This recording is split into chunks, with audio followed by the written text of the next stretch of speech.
Gran Turismo BYD Yanvan U9 Extreme mashinasini o'z o'yiniga qo'shmoqchi bo'lyapti. Endi ular aytishi bo'yicha mana BYD yangi rekord qo'ydi-ku deyapti. Bu narsa juda kulgili. Qanaqa rekord haqida gap ketyapti akalar? Ular aytishi bo'yicha endi BYDning marketologlari aytishyapti-ku, mana biz rekord qo'ydik deyishyapti. Hamma lov ko'rishyapti, lekin hamma ham BYDning marketologlari emas.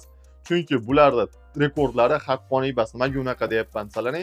Chunki ularda tezligi faqatgina bir tomonga qo'yilgan xolos.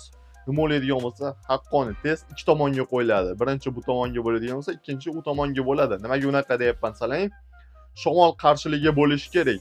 Ular shamol tomonga bitta tezlikda qo'yib qo'yishdi, lekin shamol qarshiligi tomonga hech qanaqa mashinani yurgizishmadi va ikkovi olinib turib, shamol qarshiligi va shamol tomonga olinib turib, o'rtasidagi rekordi olinadi. Nima bo'ladigan bo'lsa, lekin ular bitta tomonga qo'yib, mana biz yangi rekord qo'ydi deyapti.